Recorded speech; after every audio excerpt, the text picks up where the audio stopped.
ದಿನ ಪ್ರತಿದಿನದ ಕೆಲಸದಲ್ಲಿ ತೊಡಗಿಕೊಂಡಿದ್ದ ಗುಹಿಲ್ ಫ್ಯಾಮಿಲಿಗೆ ಅಂದು ಒಂದು ಫೋನ್ ಬರುತ್ತೆ. ಆ ಕಡೆಯಿಂದ ವ್ಯಕ್ತಿ ಹೇಳ್ತಾನೆ, ನಾನು ಅಹಮದಾಬಾದ್ ಪೊಲೀಸ್ ಸ್ಟೇಷನ್ ಇಂದ ಫೋನ್ ಮಾಡ್ತಾ ಇರೋದು. ನಿಮ್ಮ ಮಗನ ಸಾವು ಜಸ್ಟ್ ಇವಾಗ ಒಂದು ರೋಡ್ ಆಕ್ಸಿಡೆಂಟ್ ಅಲ್ಲಿ ಆಯ್ತು. ಬಾಡಿ ಹಾಸ್ಪಿಟಲ್ ಅಲ್ಲಿ ಇದೆ, ಬಂದು ಕಲೆಕ್ಟ್ ಮಾಡಿ. ಈ ಒಂದು ಫೋನ್ ಕಾಲ್ ಗುಹಿಲ್ ಫ್ಯಾಮಿಲಿಯನ್ನು ಒಳಗಿಂದನೇ ಚೂರ್ ಮಾಡಿಬಿಟ್ಟಿತ್ತು. 30 ವರ್ಷದ ಹುಡುಗ.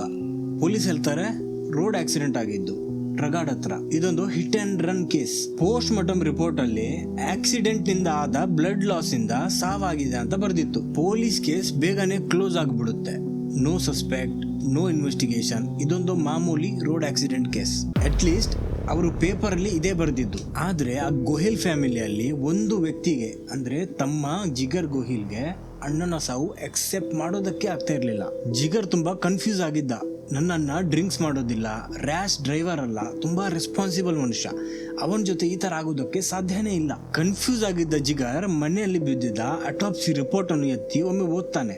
ಅದರಲ್ಲಿ ಎಲ್ಲ ಸರಿಯಾಗಿ ಬರ್ದಿತ್ತು. ಆದ್ರೆ ಅದರಲ್ಲಿ ಒಂದು ಲೈನ್ ಅಲ್ಲಿ ಮೆನ್ಷನ್ ಮಾಡಿತ್ತು, ರಕ್ತದಲ್ಲಿ ಒಂದು ಅನ್ನೋನ್ ಕೆಮಿಕಲ್ ಕಾಂಪೌಂಡ್ ಸಿಕ್ಕಿದೆ. ಇದನ್ನು ಇಗ್ನೋರ್ ಮಾಡಬಹುದು, ಯಾಕಂದ್ರೆ ಸಾವಿಗೂ ಇದಕ್ಕೂ ಏನು ಸಂಬಂಧವಿಲ್ಲ. ಈಗ ಜಿಗರ್ನ ತಲೆಯಲ್ಲಿದ್ದ ಈ ಒಂದು ಕನ್ಫ್ಯೂಷನ್ ಒಂದೇ ಡೈರೆಕ್ಷನ್ ಅಲ್ಲಿ ಪಾಯಿಂಟ್ ಮಾಡ್ತಾ ಇತ್ತು.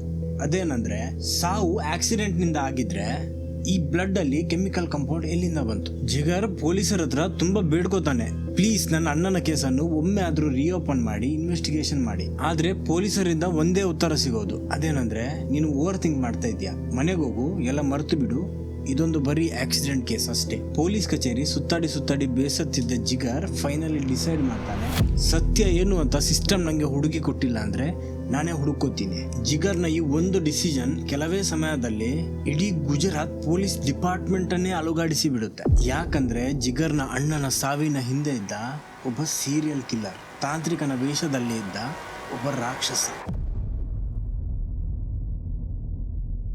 ನಮಸ್ಕಾರ ಎಲ್ಲರಿಗೂ, ಎಲ್ಲರೂ ಚೆನ್ನಾಗಿದ್ದೀರಾ ಅಂತ ಅನ್ಕೋತೀನಿ. ನೀವು ಜೀವನದಲ್ಲಿ ತುಂಬಾ ಕ್ರೈಮ್ ಥ್ರಿಲ್ಲರ್ ಮೂವೀಸ್ ನೋಡಿರ್ಬೋದು, ಆದ್ರೆ ನಾನು ನಿಮ್ಗೆ ಇವತ್ತೊಂದು ರಿಯಲ್ ಸ್ಟೋರಿ ಹೇಳ್ತೀನಿ. ಇದು ಯಾವುದೇ ಕ್ರೈಮ್ ಥ್ರಿಲ್ಲರ್ ಮೂವಿಗಿಂತ ಕಡಿಮೆ ಇಲ್ಲ. ಇನ್ಫ್ಯಾಕ್ಟ್ ಇದರ ಮೇಲೆ ಮುಂದೆ ಮೂವಿ ಬರೋದಕ್ಕೂ ಸಾಧ್ಯ ಇದೆ. ಇದು ಯಾಕೆ ಹೇಳ್ತಾ ಇದ್ದೀನಿ ಅಂದ್ರೆ, ಈ ಸ್ಟೋರಿಯಲ್ಲಿ ಲವ್, ರಿವೆಂಜ್, ಕ್ರೈಮ್, ಜಸ್ಟಿಸ್ ಎಲ್ಲ ಇದೆ. ಒಬ್ಬ ತಮ್ಮ ತನ್ನ ಅಣ್ಣನ ಸಾವಿನ ನಂತರ ಅದಕ್ಕೆ ಕಾರಣ ಹುಡುಕ್ತಾ ಒಂದು ರಹಸ್ಯವನ್ನೇ ಅನ್ಕವರ್ ಮಾಡಿದ್ದ. ಆ ರಹಸ್ಯ ಏನು ಅಂತ ಈ ವಿಡಿಯೋಲಿ ಇವತ್ತು ನಾನು ನಿಮ್ಗೆ ಹೇಳ್ತೀನಿ. ನಿಮ್ಮ ಹೆಚ್ಚೇನು ಟೈಮ್ ವೇಸ್ಟ್ ಮಾಡೋದಿಲ್ಲ, ಇವತ್ತಿನ ವಿಡಿಯೋ ಡೈರೆಕ್ಟ್ ಆಗಿ ಸ್ಟಾರ್ಟ್ ಮಾಡ್ತಾ ಇದ್ದೀನಿ, ಬನ್ನಿ. ವಿವೇಕ್ ಜಿಗರ್ನ ಬರೀ ಅಣ್ಣ ಅಲ್ಲ, ಇವನೊಂದು ಸೆಕೆಂಡ್ ಫಾದರ್ ತರ ಇದ್ದ. ತುಂಬಾ ಪ್ರೊಟೆಕ್ಟಿವ್, ತಮ್ಮ ಅಂದ್ರೆ ಪಂಚ ಪ್ರಾಣ, ಸ್ವಲ್ಪ ಸ್ಟ್ರಿಕ್ಟ್ ಕೂಡ ಆಗಿದ್ದ. ಜಿಗರ್ ಹೇಳ್ತಾ ಇದ್ದ, ನನ್ನ ಜೀವನದಲ್ಲಿ ಏನೇ ಪ್ರಾಬ್ಲಮ್ ಇದ್ರು ನಾನು ಬೇರೆ ಯಾರ ಹತ್ರನೂ ಹೋಗ್ತಾ ಇರ್ಲಿಲ್ಲ, ನನ್ನ ಅಣ್ಣ ನನ್ನ ಜೊತೆ ಯಾವತ್ತೂ ನಿಂತಿದ್ದ. ವಿವೇಕ್ ಒಬ್ಬ ಲೋಕಲ್ ಬಿಸ್ನೆಸ್ ಮ್ಯಾನ್ ಆಗಿದ್ದ. ಒಂದು ಸಣ್ಣ ಬಿಸ್ನೆಸ್ ಅನ್ನು ರನ್ ಮಾಡ್ತಾ ಇದ್ದ. ಒಳ್ಳೆ ಹುಡುಗ ಇವನು, ಯಾರ ತಂಟೆಗೆ ಹೋಗ್ತಾ ಇರ್ಲಿಲ್ಲ, ಯಾವ ಕೆಟ್ಟ ಚಟಾನು ಇರ್ಲಿಲ್ಲ. ಇದೇ ರೀಸನ್ ಪೊಲೀಸರು ವಿವೇಕ್ ಕಾರ್ ಕ್ರಾಶ್ ಮಾಡ್ದೇನಂತ ಹೇಳಿದಾಗ ಜಿಗರ್ಗೆ ಅದನ್ನು ನಂಬೋದಕ್ಕೆ ಆಗ್ಲಿಲ್ಲ. ನನ್ನ ಅಣ್ಣ ಒಬ್ಬ ರೆಸ್ಪಾನ್ಸಿಬಲ್ ಮನುಷ್ಯ, ಡ್ರಿಂಕ್ಸ್ ಮಾಡೋದಿಲ್ಲ, ಸ್ಪೀಡ್ ಆಗಿ ಹೋಗೋದಿಲ್ಲ, ಯಾವತ್ತು ಮನೆಯಿಂದ ಆಫೀಸಿಂದ ಮನೆ ಅಂತ ಮಾಡೋ ಈ ವ್ಯಕ್ತಿ ಅವತ್ತ್ಯಾಕೆ ಒಬ್ನೇ ರಾತ್ರಿ ಆ ಪ್ಲೇಸಿಗೆ ಹೋಗಿದ್ದ? ಈ ಎಲ್ಲ ಪ್ರಶ್ನೆಯನ್ನು ಇನ್ನು ಮಿಸ್ಟೀರಿಯಸ್ ಮಾಡಿದ್ದೇನಂದ್ರೆ, ಅವನ ರಕ್ತದಲ್ಲಿ ಕಂಡ ಆ ಒಂದು ಕೆಮಿಕಲ್. ಎಲ್ಲರೂ, ಈವನ್ ಅವನ ಮನೆಯವರು, ಪೊಲೀಸರು ಎಲ್ಲರೂ ಹೇಳಿದ್ದೇನಂದ್ರೆ ಇದನ್ನು ಲೆಡ್ಕೋ ಮಾಡು. ಆದ್ರೆ ಜಿಗರ್ನ ಮನಸ್ಸು ಏನ್ ಹೇಳ್ತಾ ಇತ್ತು ಅಂದ್ರೆ, ಇಲ್ಲ, ಏನೋ ಒಂದು ಮಿಸ್ಸಿಂಗ್ ಇದೆ. ಹಾಗೂ ಇಲ್ಲಿಂದಾನೇ ರಿಯಲ್ ಸ್ಟೋರಿ ಸ್ಟಾರ್ಟ್ ಆಗೋದು. ಒಂದು 24 ವರ್ಷದ ಹುಡುಗ, ಯಾವುದೇ ಲಾ ಡಿಗ್ರಿ, ಯಾವುದೇ ರಿಯಲ್ ಲೈಫ್ ಎಕ್ಸ್ಪೀರಿಯನ್ಸ್ ಅಥವಾ ಯಾವುದೇ ಪೊಲೀಸರ ಕಾಂಟ್ಯಾಕ್ಟ್ ಇಲ್ಲದೆ ಒಬ್ಬ ಅಂಡರ್ ಕವರ್ ಇನ್ವೆಸ್ಟಿಗೇಟರ್ ಆಗಿ ಆ ಒಂದು ಪ್ರಶ್ನೆಗೆ ಉತ್ತರ ಹುಡುಗೋದಕ್ಕೆ ಶುರು ಮಾಡಿದ. ಆ ಪ್ರಶ್ನೆ ಏನಂದ್ರೆ, ನನ್ನ ಅಣ್ಣನ ಬಾಡಿಯಲ್ಲಿ ಆ ಕೆಮಿಕಲ್ ಎಲ್ಲಿಂದ ಬಂದಿದೆ? ತಾನೇ ಆಗಿ ಇನ್ಕ್ವೈರಿ ಮಾಡೋದಕ್ಕೆ ಶುರು ಮಾಡಿದ್ದ ಜಿಗರ್ ಫಸ್ಟ್ ಅವನ ಅಣ್ಣನ ಫ್ರೆಂಡ್ಸ್ ಗಳಿಗೆ ಫೋನ್ ಮಾಡ್ತಾನೆ. ಒಂದೊಂದ್ ದಿನ ಒಬ್ಬೊಬ್ಬರಿಗೆ ಫೋನ್ ಮಾಡಿ ಇನ್ಕ್ವೈರ್ ಮಾಡೋದು. ಆದ್ರೆ ಅವನಿಗೆ ಅಲ್ಲಿಂದ ಹೆಚ್ಚೇನು ಇನ್ಫಾರ್ಮೇಶನ್ ಸಿಗೋದಿಲ್ಲ. ನೋಡಿ, ಇವನೊಬ್ಬ ಪೊಲೀಸ್ ಮ್ಯಾನ್ ಅಲ್ಲ, ಡಿಟೆಕ್ಟಿವ್ ಕೂಡ ಅಲ್ಲ. ಈ ಪ್ರೊಸೀಜರ್, ಇನ್ವೆಸ್ಟಿಗೇಷನ್ ಹೇಗ್ ಮಾಡೋದು ಅಂತ ಅವನಿಗೆ ಗೊತ್ತಿಲ್ಲ. ಆದ್ರೆ ಟಿವಿಯಲ್ಲಿ, ಮೂವೀಸ್ ಅಲ್ಲಿ ನೋಡಿದ್ದವನಿಗೆ ನೆನಪಿತ್ತು. ಅದೇನಂದ್ರೆ ಫೋನ್ ರೆಕಾರ್ಡ್ಸ್. ಅದೇ ಶೈಲಿಯಲ್ಲಿ ತನ್ನ ಅಣ್ಣನ ಫೋನ್ ನ ರೆಕಾರ್ಡ್, ಕಾಲ್ ಲಾಗ್ ಅನ್ನು ತಂದು ಚೆಕ್ ಮಾಡೋದಕ್ಕೆ ಸ್ಟಾರ್ಟ್ ಮಾಡ್ತಾನೆ. ಈ ಕಾಲ್ ಲಾಗ್ ಅಲ್ಲಿ ಎಲ್ಲ ನಾರ್ಮಲ್ ಇತ್ತು, ಆದ್ರೆ ಒಂದು ಅನ್ಯೂಜುವಲ್ ಸಿಕ್ಕಿತ್ತು. ಅದೇನಂದ್ರೆ, ವಿವೇಕ್ ರೀಸೆಂಟ್ ಆಗಿ ಒಂದು ಅನ್ನೋನ್ ನಂಬರ್ ಜೊತೆ ಪದೇ ಗಂಟೆಗಟ್ಲೆ ಮಾತಾಡಿದ್ದದ್ರಲ್ಲಿ ಇತ್ತು. ಈ ನಂಬರ್ ಯಾರ್ದಪ್ಪ ಅಂತ ಒಮ್ಮೆ ಚೆಕ್ ಮಾಡಿ ನೋಡಿದಾಗ ಇದೊಂದು ಹೊಸ ಹೆಸರು. ಯಾವತ್ತು ನೋಡೋದ, ಯಾವತ್ತು ಕೇಳದ ಒಂದು ಹೆಸರು. ಇದು ಇನ್ನು ಸ್ವಲ್ಪ ಡೀಪ್ ಆಗಿ ಇನ್ವೆಸ್ಟಿಗೇಷನ್ ಮಾಡಿದಾಗ ಗೊತ್ತಾಗುತ್ತೆ ಅವನಿಗೆ ಇದು ಅವನದ್ದೇ ಒಬ್ಬ ದೂರದ ಸಂಬಂಧಿಗ ಅಂತ. ಇವನ ಹೆಸರು ನವಲ್ ಸಿಂಗ್ ಚಾವ್ಡಾ ಅಂತ. ಇವನೊಬ್ಬ ತಾಂತ್ರಿಕ ಆಗಿದ್ದ. ಆ ಮೂಮೆಂಟ್ ಇಂದ ಜಿಗರ್ಗೆ ಈ ತಾಂತ್ರಿಕನ ಮೇಲೆ ಸಂಶಯ ಆಗೋದಕ್ಕೆ ಸ್ಟಾರ್ಟ್ ಆಯ್ತು. ಅದ್ಯಾಕಂದ್ರೆ ನನ್ನ ಅಣ್ಣನಿಗೂ ಈ ತಾಂತ್ರಿಕನಿಗೂ ಏನ್ ಸಂಬಂಧ? ಇನ್ನು ಈ ಸ್ಟೋರಿಯಲ್ಲಿ ಮುಂದೆ ಹೋಗೋ ಮೊದಲು ಈ ತಾಂತ್ರಿಕ ಅಂದ್ರೆ ನವಲ್ ಸಿಂಗ್ ಚಾವ್ಡಾ ಯಾರಂತ ನೋಡೋಣ. ಯಾಕಂದ್ರೆ ಇವನ ಬ್ಯಾಕ್ ಸ್ಟೋರಿಯಲ್ಲೇ ರಿಯಲ್ ಸ್ಟೋರಿ ಇರೋದು. ನವಲ್ ಮೊದಲಿಂದನೂ ತಾಂತ್ರಿಕ ಆಗಿರ್ಲಿಲ್ಲ. ಇವನಿಗೂ ಈ ತಂತ್ರ ಮಂತ್ರಕ್ಕೂ ದೂರದವರೆಗೆ ಏನು ಕನೆಕ್ಷನ್ ಇರ್ಲಿಲ್ಲ. ಇವನೊಬ್ಬ ಸೋಮಾರಿ ಟ್ಯಾಕ್ಸಿ ಡ್ರೈವರ್ ಆಗಿದ್ದ ಹಾಗೂ ಹಣದ ಹುಚ್ಚ ಆಗಿದ್ದ. ಶಾರ್ಟ್ ಕಟ್ ಯೂಸ್ ಮಾಡಿ ಹೇಗೆ ಹಣವನ್ನು ಗಳಿಸೋದಕ್ಕೆ ಸಾಧ್ಯ ಇದೆ ಅಂತ ಹುಡುಕಾಡ್ತಾ ಇದ್ದ. ಇವನಿಗೆ ಕ್ರೈಮ್ ಪೆಟ್ರೋಲ್, ಸಾವಧಾನ್ ಇಂಡಿಯಾ ಇಂತಹದ್ದೆಲ್ಲ ಟಿವಿ ಶೋಸ್ ಏನಿದೆ ಇದಂದ್ರೆ ತುಂಬಾ ಇಷ್ಟ.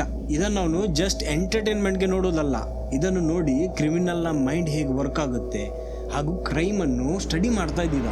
ಒಂದಿನ ಒಂದು ನ್ಯೂಸ್ ಪೇಪರ್ ಅಲ್ಲಿ ಆರ್ಟಿಕಲ್ ಬಂದಿತ್ತು, ಹೇಗೆ ಒಬ್ಬ ತಾಂತ್ರಿಕ ಜನರಿಗೆ ಮೋಸ ಮಾಡಿ ಲಕ್ಷ ಅವರಿಂದ ದೋಚಿ ಓಡಿ ಹೋಗಿದ್ದ ಅಂತ. ಈ ನ್ಯೂಸ್ ಆರ್ಟಿಕಲ್ ಓದಿದ ನವಲ್ಗೆ ಅವನ ತಲೆಯಲ್ಲಿ ಏನೋ ಒಂದು ಕ್ಲಿಕ್ ಆಯ್ತು. ಅವನಿಗೊಂದು ಬಿಸ್ನೆಸ್ ಐಡಿಯಾ ಸಿಕ್ಕಿದಾಗಾಯ್ತು. ಇನ್ಮೇಲೆ ನಾನು ಇದನ್ನೇ ಮಾಡ್ತೀನಿ ಅಂತ ಡಿಸೈಡ್ ಕೂಡ ಮಾಡ್ತಾನೆ. ಫಸ್ಟ್ ನವಲ್ ಏನ್ ಮಾಡ್ತಾನಂದ್ರೆ ಒಬ್ಬ ತಾಂತ್ರಿಕನನ್ನು ಹುಡುಕಿ ಅವನ ಹತ್ರ ಹೋಗಿ ಹೇಳ್ತಾನೆ, ನನ್ಗೆ ನಿನ್ನ ತಂತ್ರ ಮಂತ್ರ ಹಾಗೂ ಟ್ರಿಕ್ಸ್ ಅನ್ನು ಕಲಿಸು, ನನ್ನನ್ನು ನಿನ್ನ ಶಿಷ್ಯನಾಗಿಡು, ನಾನು ನಿಂಗೆ ಫೀಸ್ ಕೂಡ ಕೊಡ್ತೀನಿ. ಆ ತಾಂತ್ರಿಕನು ಒಪ್ಕೋತಾನೆ. ಅವನಿಗೆ ಕೆಲವು ರಿಚುವಲ್ಸ್ ಹಾಗೂ ಕೆಲವು ಟ್ರಿಕ್ಸ್ ಅನ್ನು ಕಲಿಸಿ ಮನೆಗೆ ಹೋಗಿ ಪರ್ಫೆಕ್ಷನ್ ಬರುವವರೆಗೆ ಪ್ರಾಕ್ಟೀಸ್ ಮಾಡ್ಬೇಕು ಅಂತ ಹೇಳ್ತಾನೆ. ಮತ್ತೇನಿದೆ, ಈ ನವಲ್ ಮನೆಗೆ ಬಂದು ದಿನ ರಾತ್ರಿ ಅಂತ ಈ ನಾಟಕದ ತಂತ್ರ ಮಂತ್ರದ ಏನ್ ಟೆಕ್ನಿಕ್ ಇದೆ ಅದನ್ನು ಪ್ರಾಕ್ಟೀಸ್ ಮಾಡೋದಕ್ಕೆ ಶುರು ಮಾಡ್ತಾನೆ. ಇವನ್ ಹೀಗೆ ಮಾಡ್ತಾ ಇರುವಾಗ ಅವನ ಮನೆಯಲ್ಲಿದ್ದ ಅವನ ಅಜ್ಜಿ, ಅಮ್ಮ ಹಾಗೂ ಚಿಕ್ಕಪ್ಪ ಇವನ್ ನೋಡಿ ಶಾಕ್ ಆಗ್ತಾರೆ. ನಮ್ಮ ಮನೆಯಲ್ಲಿ ಕೂತು ಏನೆಲ್ಲ ಬ್ಲಾಕ್ ಮ್ಯಾಚಿಂಗ್ ಮಾಡ್ತಾ ಇದೆಯಲ್ಲ ನೀನು, ನಮ್ಗೆ ಬ್ಯಾಡ್ ಲಕ್ ಬಂದ್ಬಿರ್ಬೋದು, ಮತ್ತೆ ಏನಿದೆ ಇದನ್ನೆಲ್ಲ ಇವಾಗ್ಲೇ ನಿಲ್ಸು, ಹೀಗೆ ಅವರು ನವಲ್ಗೆ ಹೇಳ್ತಾರೆ. ಆದ್ರೆ ನವಲ್ ಜಗಳ ಮಾಡ್ತಾನೆ, ಆದ್ರೆ ಇದನ್ನು ಮಾಡೋದು ನಿಲ್ಲಿಸೋದಿಲ್ಲ. ಈ ವಿಷಯದಲ್ಲಿ ಹೀಗೇನೆ ತುಂಬಾ ಸತಿ ಜಗಳ ಆಗುತ್ತೆ. ಈಗ ನವಲ್ನ ಮೈಂಡ್ ಅಲ್ಲಿ ಏನಂದ್ರೆ, ನನ್ನ ಮನೆಯವರೇ ನನ್ನ ಹಾಗೂ ನನ್ನ ಸಕ್ಸೆಸ್ ನ ನಡುವೆ ಅಡಚಣೆ ಆಗಿ ಬಂದಿದ್ದಾರೆ, ಇವರನ್ನು ಹೇಗಾದ್ರೂ ಸೈಡ್ ಮಾಡ್ಬೇಕಂತ ಸ್ಕೆಚ್ ಕೂಡ ಆಗ್ತಾನೆ. ಹೀಗೆ ಕೆಲವು ದಿನ ಕಳೀತು. ನವಲ್ ತಾಂತ್ರಿಕನ ಕೆಲಸದಲ್ಲಿ ಪರ್ಫೆಕ್ಟ್ ಆಗ್ತಾ ಬಂದ. ಹೀಗೆ ಒಂದು ದಿನ ಕ್ರೈಮ್ ಪೆಟ್ರೋಲ್ ನೋಡ್ತಾ ಇದ್ದಾಗ ಅದರ ಒಂದು ಎಪಿಸೋಡ್ ಅಲ್ಲಿ ಒಂದು ಕೆಮಿಕಲ್ ಹಾಕಿ ಮರ್ಡರ್ ಮಾಡಿರುವ ಒಂದು ಸ್ಟೋರಿ ಬರುತ್ತೆ. ಈ ಕೆಮಿಕಲ್ ಎಂತ ಕೆಮಿಕಲ್ ಅಂದ್ರೆ, ಇದನ್ನ ಯಾರಾದ್ರೂ ಕನ್ಸ್ಯೂಮ್ ಮಾಡಿದ್ರೆ ಕೆಲವೇ ಹೊತ್ತಲ್ಲಿ ಅವರ ಸಾವಾಗ್ಬಿಡುತ್ತೆ. ಆದ್ರೆ ಪೋಸ್ಟ್ ಮಾರ್ಟಮ್ ರಿಪೋರ್ಟ್ ಅಲ್ಲಿ ಏನೂ ಬರೋದಿಲ್ಲ. ಇದೊಂದು ನ್ಯಾಚುರಲ್ ಡೆತ್ ತರ ಕಾಣಿಸುತ್ತೆ, ಅಂದ್ರೆ ಹಾರ್ಟ್ ಅಟ್ಯಾಕ್ ಆಗಿ ಅಥವಾ ಆರ್ಗನ್ ಫೇಲ್ಯೂರ್ ಆಗಿ ಆದ ಸಾವಿನ ತರ. ಈ ಎಪಿಸೋಡ್ ನೋಡಿದ ನವಲ್ ತುಂಬಾ ಕ್ಯೂರಿಯಸ್ ಆಗ್ಬಿಡುತ್ತಾನೆ, ಇದೇನಪ್ಪ ಕೆಮಿಕಲ್, ಇದರ ಬಗ್ಗೆ ರಿಸರ್ಚ್ ಮಾಡೋದಕ್ಕೆ ಸ್ಟಾರ್ಟ್ ಮಾಡ್ತಾನೆ, ಇದರ ಬಗ್ಗೆ ಸ್ಟಡಿ ಮಾಡೋದಕ್ಕೆ ಸ್ಟಾರ್ಟ್ ಮಾಡ್ತಾನೆ. ಈ ತರ ರಿಸರ್ಚ್ ಮಾಡಿದ ನವಲ್ಗೆ ಗೊತ್ತಾಗುತ್ತೆ ಈ ಕೆಮಿಕಲ್ ಏನಿದೆ ಇದು ನಾರ್ಮಲ್ ಡ್ರೈ ಕ್ಲೀನಿಂಗ್ ಶಾಪ್ ಅಲ್ಲೂ ಯೂಸ್ ಆಗುತ್ತೆ. ಅದ್ರ ಹೆಸರು ಹೇಳೋದಿಲ್ಲ ನಾನು. ಸೊ ನವಲ್ನ ಒಬ್ಬ ಫ್ರೆಂಡ್ ಇದ್ದ, ಅವನದ್ದು ಡ್ರೈ ಕ್ಲೀನಿಂಗ್ ನ ಶಾಪ್ ಕೂಡ ಇತ್ತು. ನವಲ್ ಅವನ ಹತ್ರ ಹೋಗಿ ಹೇಳ್ತಾನೆ, ನಂಗೆ ಸ್ವಲ್ಪ ಒಂದು ಬಾಟಲ್ ಅಲ್ಲಿ ಈ ಕೆಮಿಕಲ್ ಅನ್ನು ಕೊಡ್ತೀಯಾ ಅಂತ. ಆ ಫ್ರೆಂಡ್ಗೆ ಇದರ ಇನ್ನೊಂದು ಯೂಸ್ ಕೇಸ್ ಇದೆ ಅಂತ ಗೊತ್ತೇ ಇರಲಿಲ್ಲ. ಅವನೇನಪ್ಪ ಹಾಗೆ ಫ್ರೆಂಡ್ ಕೇಳ್ತಾ ಇದ್ದಾನಂತ ಬಾಟಲ್ ಅಲ್ಲಿ ಫಿಲ್ ಮಾಡಿ ಅವನಿಗೆ ಕೊಟ್ಬಿಡ್ತಾನೆ. ಈಗ ಈ ಕೆಮಿಕಲ್ ನವಲ್ನ ಕೈಗೆ ಸಿಕ್ಕಾಗ ಇದರದೊಂದು ಟ್ರಯಲ್ ನೋಡೋದಕ್ಕೆ ನವಲ್ ಏನ್ ಮಾಡಿದ ಗೊತ್ತಿದ್ಯಾ? ಅವನ ಫಸ್ಟ್ ವಿಕ್ಟಿಮ್ ಆಗಿದ್ದು ಅವನ ಅಜ್ಜಿ. ಅವನ ಅಜ್ಜಿಗೆ ಟೀ ಅಲ್ಲಿ ಈ ಕೆಮಿಕಲ್ ಹಾಕೊಡ್ತಾನೆ. ಅವರ ಸಾವು ಕೂಡ ಆಗುತ್ತೆ. ಹೇಗೋ ಅವ್ರದ್ದು ಓಲ್ಡ್ ಏಜ್ ಆಗಿತ್ತು, ಹಾಗಾಗಿ ಯಾವುದೇ ಇನ್ವೆಸ್ಟಿಗೇಷನ್, ಯಾವುದೇ ಪೋಸ್ಟ್ ಮಾರ್ಟಮ್ ಆಗೋದಿಲ್ಲ. ಇದೊಂದು ನ್ಯಾಚುರಲ್ ಡೆತ್ ಅಂತ ಅನ್ಕೋತಾರೆ ಎಲ್ರು. ನವಲ್ನ ಕೆಲಸಕ್ಕೆ ಅಡ್ಡ ಬರ್ತಾ ಇದ್ದ ಅಜ್ಜಿ ಇವಾಗ ಸೈಡ್ ಆಗ್ಬಿಟ್ರು. ಇನ್ನು ಅಮ್ಮ ಹಾಗೂ ಚಿಕ್ಕಪ್ಪ ಮಾತ್ರ ಉಳಿದಿರೋದು. ಮುಂದಿನ ದಿನದಲ್ಲಿ ಇದೇ ಕೆಮಿಕಲ್ ಅವರಿಗೂ ಕೊಟ್ಟು ಅವರದ್ದು ಕೊಲೆ ಮಾಡ್ತಾನೆ. ಯಾರಿಗೂ ಏನು ಗೊತ್ತೇ ಆಗೋದಿಲ್ಲ. ಈಗ ನವಲ್ನ ಹತ್ರ ಒಂದು ಪ್ರಾಪರ್ ಪ್ಲಾನ್ ಇತ್ತು. ಅದೇನಂದ್ರೆ, ಈ ಗ್ರೀಡಿ ಜನರು ಇರ್ತಾರೆ ಗೊತ್ತಿದೆ, ಅವ್ರ ಹತ್ರ ಆಲ್ರೆಡಿ ಹಣ ಇರುತ್ತೆ, ಆದ್ರೆ ಇನ್ನೂ ಹಣ ಹೆಚ್ಚು ಮಾಡ್ಕೋಬೇಕಂತ ಆಸೆ ಇರುತ್ತೆ ನೋಡಿ, ಅಂತ ಜನರನ್ನು ಹಿಡಿದು ಅವರನ್ನು ಲೂಟಿ ಮಾಡೋದು. ಎಕ್ಸ್ಪ್ಲೇನ್ ಮಾಡ್ತೀನಿ ಹೇಗೆ ಅಂತ ನೋಡಿ. ಜನರನ್ನು ಅಪ್ರೋಚ್ ಮಾಡೋದು, ಅವ್ರಿಗೋಗಿ ಹೇಳೋದು, ನನ್ನ ಹತ್ರ ಈ ಒಂದು ಮಂತ್ರ ಇದೆ, ಇದನ್ನ ಯೂಸ್ ಮಾಡಿದ್ರೆ ನಿಮ್ಮ ಹಣವನ್ನು ಡಬಲ್ ಮಾಡಬಹುದು. ಅವರಿಗೆ ಭರವಸೆ ಬರಲಿ ಅಂತ ಅವರ ಮುಂದೆನೆ ಒಂದು ಸಣ್ಣ ಅಮೌಂಟ್ ಅನ್ನು ಹಾಗೆ ಮಂತ್ರವನ್ನು ಹಾಕಿ ಟ್ರಿಕ್ ಅಲ್ಲಿ ಡಬಲ್ ಮಾಡಿ ಕೊಡ್ತಾ ಇದ್ದ. ನಂತರ ಹೇಳ್ತಾ ಇದ್ದ, ನೀವು ದೊಡ್ಡ ಅಮೌಂಟ್ ತಂದ್ರು ಅದನ್ನು ನಾನು ಡಬಲ್ ಮಾಡಿ ಕೊಡ್ತೀನಿ. ಕೆಲವರು ಈ ಬಲೆಗೆ ಬೀಳ್ತಾ ಇರ್ಲಿಲ್ಲ, ಇನ್ನು ಕೆಲವರು ಈ ಬಲೆಗೆ ಬೀಳ್ತಾ ಇದ್ರು. ಈ ಬಲೆಗೆ ಬಿದ್ದವರನ್ನು ಒಬ್ಬರನ್ನೇ ಈ ಲೊಕೇಶನ್ಗೆ ಬರೋದಕ್ಕೆ ಹೇಳಿ ಈ ಕೆಮಿಕಲ್ ಹಾಕಿ ಅವರನ್ನು ಕೊಂದು ನಂತರ ಅವರಲ್ಲಿದ್ದ ಆ ವ್ಯಾಲ್ಯೂಬಲ್ ಐಟಮ್ ಹಾಗೂ ಅವರು ತಕೊಂಡ್ಬಂದ ಹಣವನ್ನು ದೋಚಿ ಓಡಿ ಹೋಗ್ತಾ ಇದ್ದ. ಪೂಜೆ ಮಾಡುವ ನಾಟಕ ಮಾಡಿ ಪ್ರಸಾದದಲ್ಲಿ ಅಥವಾ ಪೂಜೆಯ ನಂತರ ಅವ್ರ ಜೊತೆ ಕೂತು ಡ್ರಿಂಕ್ಸ್ ಮಾಡಿ ಆ ಡ್ರಿಂಕ್ ಅಲ್ಲಿ ಅವರಿಗೆ ಕೆಮಿಕಲ್ ಹಾಕಿ ಕೊಂದು ಬಿಡ್ತಾ ಇದ್ದ. ನಂತರ ಅವರು ತಕೊಂಬಂದ ಹಣ ಹಾಗೂ ಅವರ ಹತ್ರ ಇದ್ದ ಎಲ್ಲ ವ್ಯಾಲ್ಯೂಬಲ್ ಐಟಮ್ ಅನ್ನು ತಕೊಂಡು ಅಲ್ಲಿಂದ ಓಡೋಗ್ತಾ ಇದ್ದ. ಇದ್ರಲ್ಲಿ ಇವನದು ಇನ್ನೊಂದು ಮಾಸ್ಟರ್ ಪ್ಲಾನ್ ಇತ್ತು. ಅದೇನಂದ್ರೆ ಅವನು ಆ ಕ್ಲೈಂಟ್ ಗಳಿಗೆ ಹೇಳ್ತಾ ಇದ್ದ, ಈ ವಿಷಯ ಗುಟ್ಟಾಗಿಡ್ಬೇಕು, ಯಾರಿಗೂ ಹೇಳ್ಬಾರ್ದು, ಹೇಳಿದ್ರೆ ಈ ಮಂತ್ರ ವರ್ಕ್ ಆಗುದಿಲ್ಲ. ಸೊ ಅವನ ವಿಕ್ಟಿಮ್ಗಳು ಈ ಒಂದು ವಿಷಯವನ್ನು ಅವರ ಮನೆಯವರಿಗೂ ಹೇಳ್ತಾ ಇರ್ಲಿಲ್ಲ. ಹೀಗಾಗಿ ನವಲ್ ತುಂಬಾ ಸೇಫ್ ಅಂಡ್ ಸೆಕ್ಯೂರ್ ಆಗಿದ್ದ. ಹೀಗೇನೆ ನವಲ್ ಜಿಗರ್ನ ಅಣ್ಣನನ್ನು ಕೊಂದಿದ್ದ. ಆದ್ರೆ ಈ ವಿಷಯ ಇಷ್ಟರವರೆಗೆ ಜಿಗರ್ಗೆ ಗೊತ್ತಿರ್ಲಿಲ್ಲ. ಅವನ್ ಬರೀ ಇನ್ವೆಸ್ಟಿಗೇಷನ್ ಮಾಡ್ತಾ ಇದ್ದಿದ್ದು ನವಲ್ನ ಹೆಸರು ಈ ಲಿಸ್ಟ್ ಅಲ್ಲಿ ಬಂದಿದೆ ಅಲ್ವಾ ಅಂತ. ಈಗ ನಾವು ಬ್ಯಾಕ್ ಟು ಜಿಗರ್ಗೆ ಬರ್ತಾ ಇದ್ವಿ. Back to where we left. Jigar ಹತ್ರ ಯಾವುದೇ ತರದ ಎವಿಡೆನ್ಸ್ ಇರ್ಲಿಲ್ಲ, ಪೊಲೀಸರ ಸಪೋರ್ಟ್ ಕೂಡ ಇರ್ಲಿಲ್ಲ. ಅವನ ಹತ್ರ ಇದ್ದಿದ್ದು ಬರೀ ಒಂದು ಅಣ್ಣನ ಸಾವು ಹಾಗೂ ಅಣ್ಣನ ಕಾಲ್ ರೆಕಾರ್ಡ್ ಅಲ್ಲಿ ಈ ಒಂದು ಹೆಸರು ನವಲ್ ಸಿಂಗ್ ಚೌಡಾ. ಇದು ಹೇಗೆ ಎಕ್ಸ್ಪ್ಲೇನ್ ಮಾಡೋದು ಗೊತ್ತಿಲ್ಲ, ಆದ್ರೆ ಜಿಗರ್ಗೆ ಒಂದು ಗಡ್ ಫೀಲಿಂಗ್ ಇತ್ತು. ಏನಂದ್ರೆ ಈ ನವಲ್ ನಾನು ಫಾಲೋ ಮಾಡಿದ್ರೆ ಏನಾದ್ರೂ ಒಂದು ಸಿಕ್ಕೇ ಸಿಗುತ್ತೆ ಅಂತ. ಇದಕ್ಕೋಸ್ಕರ ಜಿಗರ್ ಒಂದು ಪ್ಲಾನ್ ಮಾಡ್ತಾನೆ. ನವಲ್ ಟ್ಯಾಕ್ಸಿ ಡ್ರೈವರ್ ಆಗಿದ್ದ, ಆದ್ರೆ ಸೋಮಾರಿ ಆಗಿದ್ದರಿಂದ ಅವನ ಟ್ಯಾಕ್ಸಿ ಚಲಾಯಿಸ್ತಾ ಇರ್ಲಿಲ್ಲ. ಅವನು ತಾಂತ್ರಿಕನ ಕೆಲಸ ಮಾಡ್ತಾ ಇದ್ದು ಹಾಗೂ ಈ ಟ್ಯಾಕ್ಸಿಯನ್ನು ಬೇರೆಯವರಿಗೆ ಚಲಾಯಿಸ್ಲಿಕ್ಕೆ ಕೊಡ್ತಾ ಇದ್ದ. ಬಂದ ಹಣದಲ್ಲಿ ಸ್ವಲ್ಪ ಇವನ್ ಇಟ್ಕೊಂಡು ಬಾಕಿದ ಅವ್ರಿಗೆ ಕೊಡ್ತಾ ಇದ್ದ. ಈ ವಿಷಯ ಹಾಗೋ ಹೇಗೋ ಜಿಗರ್ಗೆ ಗೊತ್ತಾಯ್ತು. ಜಿಗರ್ ನವಲ್ನ ಮನೆಗೆ ಹೋಗಿ ಹೇಳ್ತಾನೆ, ನಿಮ್ಮ ಟ್ಯಾಕ್ಸಿ ಏನಿದೆ ಇದ್ರಲ್ಲಿ ನಾನು ನೈಟ್ ಟ್ಯಾಕ್ಸಿ ಡ್ರೈವರ್ ಆಗಿ ಕೆಲಸ ಮಾಡ್ತೀನಿ ಹಾಗೂ ಈ ಕೆಲಸಕ್ಕೆ ಜಾಯಿನ್ ಕೂಡ ಆಗ್ತಾನೆ. ಈ ಜಿಗರ್ ನವಲ್ನ ರಿಲೇಟಿವೇ ಆಗಿದ್ದ, ಆದ್ರೆ ಅವನು ಯಾವತ್ತೂ ಅವನು ನೋಡಿರ್ಲಿಲ್ಲ. ಯಾಕಂದ್ರೆ ದೂರದ ರಿಲೇಟಿವ್ ಆಗಿದ್ದ. ನಮ್ದು ಕೆಲವ್ರು ಇರ್ತಾರೆ ನೋಡಿ, ದೂರದಿಂದ ರಿಲೇಟಿವ್, ಈ ತರ ಯಾರೋ ಇದ್ದಾರಂತ ನಮ್ಗೆ ಗೊತ್ತಿರುತ್ತೆ, ಆದ್ರೆ ನಾವು ಅವ್ರನ್ನ ಯಾವತ್ತೂ ಮೀಟ್ ಆಗಿರೋದಿಲ್ಲ. ಹಾಗೇನೆ ನವಲ್ ಜಿಗರ್ನ ದೂರದ ರಿಲೇಟಿವ್ ಆಗಿದ್ದ. ಈಗ ನವಲ್ನ ಮೈಂಡ್ ಅಲ್ಲಿ ಏನಂದ್ರೆ, ಯಾರೋ ಒಬ್ಬ ಹುಡುಗ ಕೆಲ್ಸಕ್ಕೆ ಬಂದಿದ್ದಾನೆ, ನೈಟ್ ಡ್ರೈವರ್ ಆಗಿ ಕೆಲಸ ಮಾಡ್ತಾನೆ, ಅವ್ನ ಇದ್ರ ಬಗ್ಗೆ ಹೆಚ್ಚೇನು ಥಿಂಕ್ ಮಾಡೋದಕ್ಕೆ ಹೋಗೋದಿಲ್ಲ. ನವಲ್ಗೆ ಸ್ವಲ್ಪನು ಡೌಟ್ ಕೂಡ ಆಗಿರೋದಿಲ್ಲ ಜಿಗರ್ ಅವನ ಮೇಲೆ ಕಣ್ಣಿಡ್ತಾ ಇದ್ದಾನೆ ಅಂತ. ಜಿಗರ್ ಕೆಲಸಕ್ಕೆ ಜಾಯಿನ್ ಆದ ತಕ್ಷಣನೇ 1 by 1 ತನ್ನ ಪ್ಲಾನ್ ಅನ್ನು ಎಕ್ಸಿಕ್ಯೂಟ್ ಮಾಡಿ ನವಲ್ನ ತುಂಬಾ ಕ್ಲೋಸ್ ಆಗ್ತಾ ಬಂದ. ಜಿಗರ್ ಈ ತರ ಮಾಡಿ ಆಲ್ರೆಡಿ 1 ವರ್ಷಕ್ಕಿಂತ ಹೆಚ್ಚು ನವಲ್ನ ಹತ್ರ ಕೆಲಸ ಮಾಡಿದ್ದ. ಈ ಟೈಮ್ ಪೀರಿಯಡ್ ಅಲ್ಲಿ ಜಿಗರ್ ನವಲ್ನ ಒಬ್ಬ ತುಂಬಾ ಭರವಸೆ ವ್ಯಕ್ತಿ ಆಗ್ಬಿಟ್ಟ. ಜಿಗರ್ ಅಷ್ಟು ಟ್ರಸ್ಟ್ ಗೇನ್ ಮಾಡಿದ್ರಿಂದ ನವಲ್ ಕೂಡ ಅವನ ಮುಂದೆ ಫ್ರೀ ಆಗಿ ಮಾತಾಡೋದಕ್ಕೆ ಶುರು ಮಾಡಿದ್ದ. ತನ್ನ ಮಾಟ ಮಂತ್ರದ ನಾಟಕ ಏನಿದೆ ಅದನ್ನು ಅವನ ಮುಂದೆ ಹೇಳೋದಕ್ಕೆ ಶುರು ಮಾಡಿದ್ದ. ಹೇಗೆ ಅವನು ಜನರ ದುರಾಸೆಯನ್ನು ಯೂಸ್ ಮಾಡಿ ಅವರಿಗೆ ಮೋಸ ಮಾಡಿ ಅವರಿಂದ ಹಣ ದೋಚ್ತಾನೆ, ಹೇಗೆ ಈ ಮಾಟ ಮಂತ್ರದ ಕೆಲಸ ಏನಿದೆ ಇದೆಲ್ಲ ಬರೀ ಸುಳ್ಳು, ಬರೀ ಕಟ್ಟುಕತೆ ಮಾತ್ರ ಇದೆಲ್ಲ ಅವನು ಹಾಗೆ ಜಿಗರ್ಗೆ ಶೇರ್ ಮಾಡಿದ್ದ. ಹೀಗೆ ದಿನ ಕಳೀತಾ ಹೋಯ್ತು. ಜಿಗರ್ ಒಂದು ವಿಷಯ ನೋಟಿಸ್ ಮಾಡಿದ್ದ, ಅದೇನಂದ್ರೆ ನವಲ್ನ ಕೆಲವು ಕ್ಲೈಂಟ್ಸ್ ಒಮ್ಮೆ ಬಂದವರು ಮತ್ತೆ ಪದೇ ಪದೇ ಬರ್ತಾ ಇದ್ರು, ಆಮೇಲೆ ಸಡನ್ ಆಗಿ ಬರೋದೇ ಬಂದ್ ಆಗ್ತಾ ಇತ್ತು ಅವ್ರು. ಆದ್ರೆ ಸ್ಟಿಲ್ ಜಿಗರ್ಗೆ ಇಷ್ಟರವರೆಗೆ ನವಲ್ನ ಕೊಲೆ ಮಾಡೋ ವಿಷಯ ಗೊತ್ತಿರ್ಲಿಲ್ಲ. ಬರೀ ಸಂಶಯ ಇದ್ದಿದ್ದು, ಯಾವುದೇ ಪ್ರೂಫ್ ಇಷ್ಟರವರೆಗೆ ಸಿಕ್ಕಿರ್ಲಿಲ್ಲ. ಆದ್ರೆ ಜಿಗರ್ಗೆ ಇನ್ನು ಹೆಚ್ಚು ವೇಟ್ ಮಾಡ್ಬೇಕಂತಿರ್ಲಿಲ್ಲ. ಆ ಟೈಮ್ ಬಂದೇ ಬಿಡ್ತು.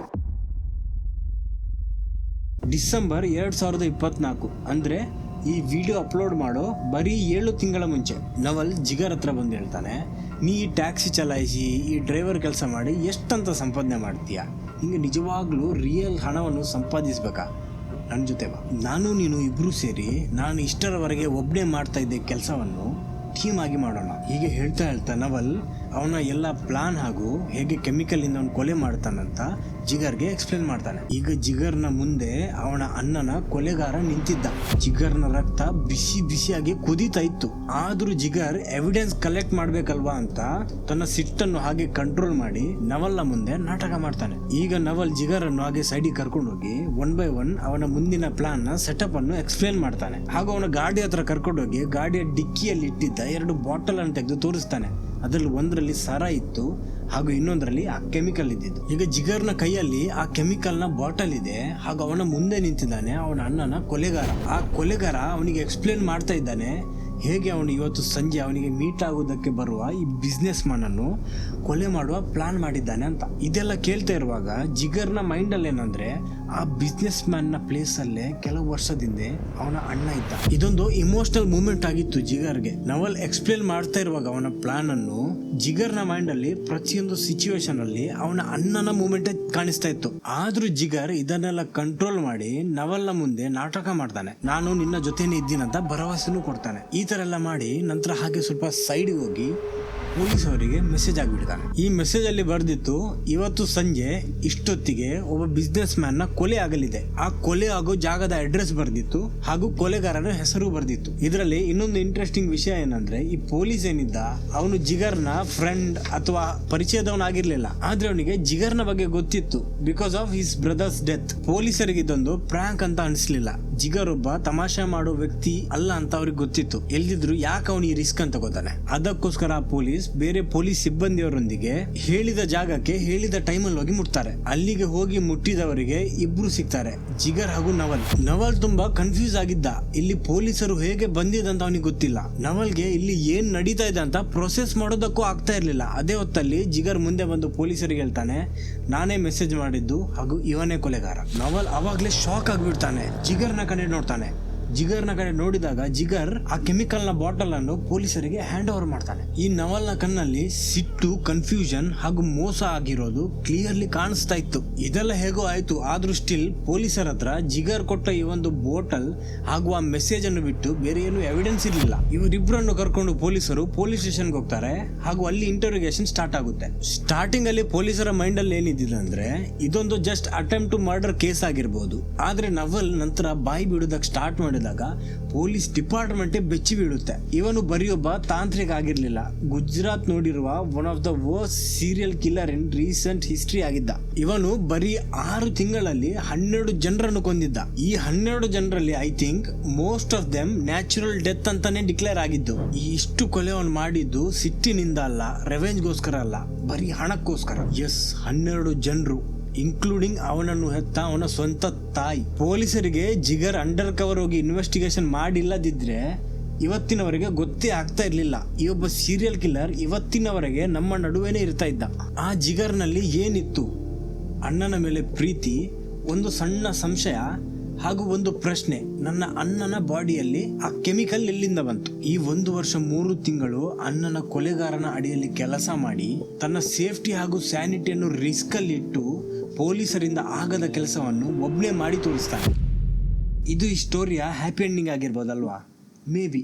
ಆದ್ರೆ ನನ್ನ ಚಾನೆಲ್ ನ ಸಬ್ಸ್ಕ್ರೈಬರ್ಗೆ ಗೊತ್ತಿದೆ, ಐ ಲೈಕ್ ಮಿಸ್ಟ್ರೀಸ್. ಎಂಡಿಂಗ್ ಅಲ್ಲಿ ಮೈಂಡ್ ಬ್ಲೋವಿಂಗ್ ಆಗಿಲ್ಲ ಅಂದ್ರೆ ಅಷ್ಟು ಮಜಾ ಬರೋದಿಲ್ಲ ನಂಗೆ. ಸೊ ಎಸ್, ಈ ಸ್ಟೋರಿಯಲ್ಲೂ ಮಿಸ್ಟ್ರಿ ಇದೆ. ನವಲ್ ಬಂದಿಯಾಗಿ ಬರೀ 2 ದಿನದಲ್ಲಿ ಪೊಲೀಸ್ ಕಸ್ಟಡಿಯಲ್ಲಿ ಅವನ ಸಾವಾಗುತ್ತೆ. ರಿಪೋರ್ಟ್ ಅಲ್ಲಿ ಹೇಳ್ತಾರೆ ಇದೊಂದು ಹಾರ್ಟ್ ಅಟ್ಯಾಕ್ ಅಂತ. 2 ದಿನದ ಮುಂಚೆ ಹೆಲ್ತಿ ಆಗಿದ್ದ ಇವನು ಸಡನ್ ಆಗಿ ಹೇಗೆ ಸತ್ತ? ಇದು ಬರೀ ಒಂದು ಹಾರ್ಟ್ ಅಟ್ಯಾಕ್ ಆಗಿತ್ತಾ ಅಥವಾ ನವಲ್ನ ಕನೆಕ್ಷನ್ ದೊಡ್ಡ ಜನರೊಂದಿಗಿತ್ತ? ವಾಟ್ ಇಫ್ ದೊಡ್ಡ ಹೆಸರು ಈ ಕೇಸಲ್ಲಿ ಇನ್ವಾಲ್ವ್ ಆಗಿದ್ರೆ? ಅವನು ಸಿಕ್ಕಾಕೊಂಡಿದ್ದಾನೆ, ಇನ್ನೆಲ್ಲ ಬಾಯಿ ಬಿಡ್ತಾನಂತ ಅವನನ್ನು ಸೈಲೆಂಟ್ ಮಾಡಿರ್ಬೋದಾ? ಈ ಪ್ರಶ್ನೆಗಳಿಗೆ ಉತ್ತರ ಇವತ್ತಿನವರೆಗೆ ಸಿಕ್ಕಿಲ್ಲ. ಮುಂದೆ ಸಿಗುತ್ತಾ ಇಲ್ವಾ ಗೊತ್ತಿಲ್ಲ. ನಿಮ್ಗೇನು ಅನ್ಸುತ್ತೆ ಕಮೆಂಟ್ ಅಲ್ಲಿ ಹೇಳಿ. ನಿಮಗೆ ಇದೇ ತರ ಡಾರ್ಕ್, ಮಿಸ್ಟೀರಿಯಸ್ ಹಾಗೂ ಕ್ರೈಮ್ ಥ್ರಿಲ್ಲರ್ ವಿಡಿಯೋಸ್ ಇಷ್ಟ ಇದ್ರೆ ನನ್ನ ಚಾನಲ್ ಅಲ್ಲಿ ಈ ಒಂದು ವಿಡಿಯೋನು ಕ್ಲಿಕ್ ಮಾಡಿ ನೋಡಿ. ಒಂದೇ ಮನೆಯ 3 ಮಕ್ಕಳು ಬೀಚ್ಗೆ ಹೋದವರು ಅಲ್ಲಿಂದ ನಾಪತ್ತೆ ಆಗ್ತಾರೆ. ನಂತರ ಈ ಸ್ಟೋರಿಯಲ್ಲಿ ಎಷ್ಟು ಟ್ವಿಸ್ಟ್ ಇದೆ ಅಂದ್ರೆ ನಿಮ್ ತಲೆನೇ ಹಾಳಾಗ್ಬಿಡುತ್ತೆ. ಸೊ ಇದೇ ಆಗಿತ್ತು ಫ್ರೆಂಡ್ಸ್ ಇವತ್ತಿನ ವಿಡಿಯೋ. ಮತ್ತೆ ಬರ್ತೀನಿ ಮತ್ತೊಂದು ವಾರ ಇನ್ನೊಂದು ಇಂಟ್ರೆಸ್ಟಿಂಗ್ ಟಾಪಿಕ್ ಜೊತೆ. ಅಷ್ಟರವರೆಗೆ ಜೈ ಕರ್ನಾಟಕ.